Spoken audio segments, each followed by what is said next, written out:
Hey guys, welcome back to another theory video. Today we're going to be discussing the future of the Covenant. Now, as you all may know by now, Julum Dharma was killed in Halo 5 and his Covenant faction, it's not disintegrated, but it's not as prevalent as it was before.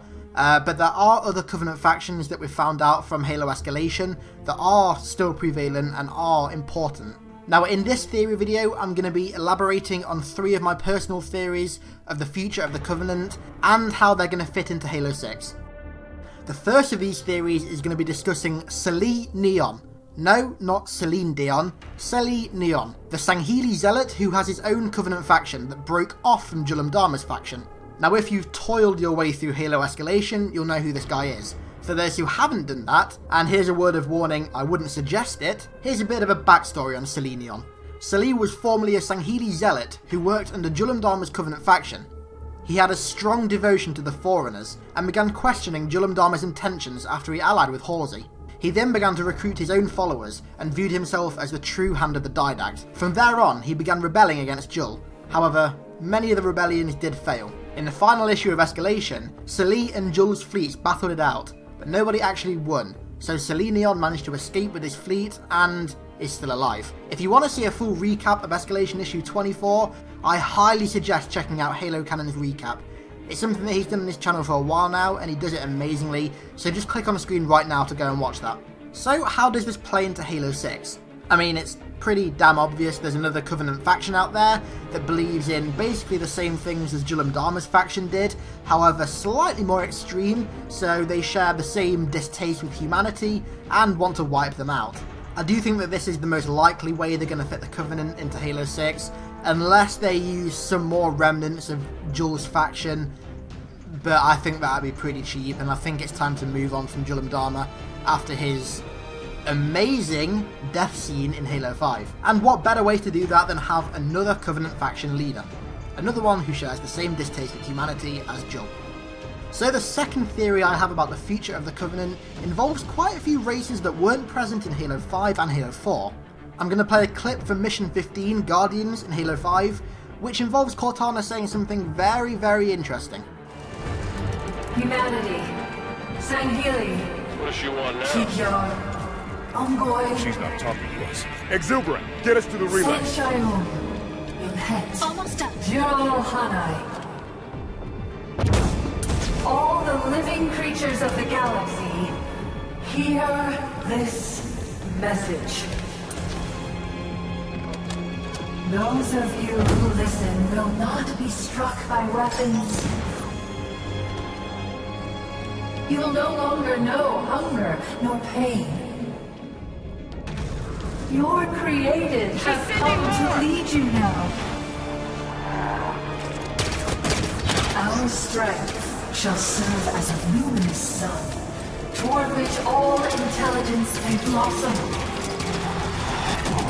and the impervious shelter beneath which you will prosper.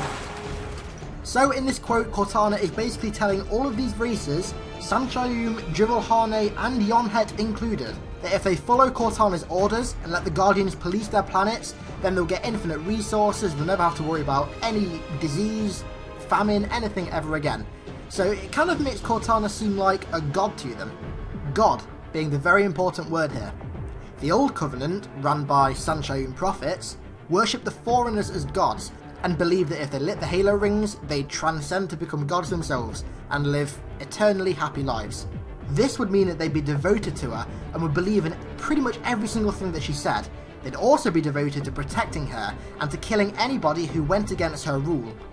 And who's going against her rule? Humanity and Sangheili. This could cause the formation of a second Covenant, a second actual full-blown Covenant who want to pretty much kill anybody who doesn't believe in the same religious values as them.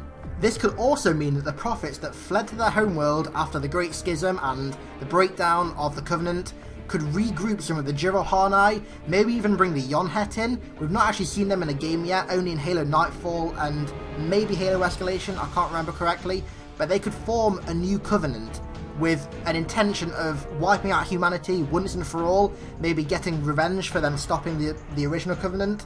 And they could also want to wipe out humans and Sangheili, because both races are cooperating and going against Cortana's orders. Now the reason I think this would be a really cool idea for the future of the Covenant is that the prophets who retreat back to their own homeworld could tell the original Sansha'yum, the other half of the Sansha'yum who didn't join the Covenant with them, who are like great warriors. They could tell them what happened and tell them that humanity and Sangheili eradicated most of the Sansha'yum, and they could then get these great Sansha'yum warriors on their side, and that could create another enemy and another race in this new Covenant. Imagine fighting these huge, agile, awesome warriors in campaign. It'd be so cool. So cool. Now this links quite closely into my third and final theory about the future of the Covenant, and that is linked to the Shadow of Intent. Shadow of Intent being the novel written by Joe Staton, not the ship. Although it is related to the ship. Some concept art from this book was released in the latest Cannon Fodder, and it is a really interesting picture. On the right is the female Sangheili that we saw in the first novel art. She's holding her energy staff as she was in the original art, and she's appearing to be doing battle with a new character. This new character on the left is called Tem Betek, or better known as the Prelate. He's a Sansha'yum warrior, and that's pretty much all we know right now. But the fact that a Sansha'yum warrior, an ancient Sansha'yum warrior, is battling a Sangheili is pretty important for my previous theory. Reason being, it might provide some proof that the original Sansha'yum went back to their original homeworld and told the other half of their race, the ancient Sansha'yum, the warriors, that the humanity and Sangheili had wiped out most of the Sansha'yum, and this caused the ancient Sansha'yum to want to get revenge on them. Now take this with a mountain of salt, because we don't really know what this book's about yet. We know that it's about Arthas Vadum and a female Sangheili, and it's going to involve this prelate Sansha'yum warrior, but that is literally it. We know that it's set post Halo 3, and that is it. So this is probably an incorrect theory, as much as I'd like it to be true, but it's probably not. So that's all for today. Tell me what you think of these theories in the comments down below. If you enjoyed this video and thought any of these theories were slightly legit, please like the video, it helps me a lot, shows me that you guys like this video, and if you're new here, why not subscribe? It's awesome and it helps me out a lot. So thanks a lot for watching, guys. Next week we're going to be discussing Halo Wars 2 and how that's going to play into the main storyline, and I'll see you guys in the next video. Stay hidden.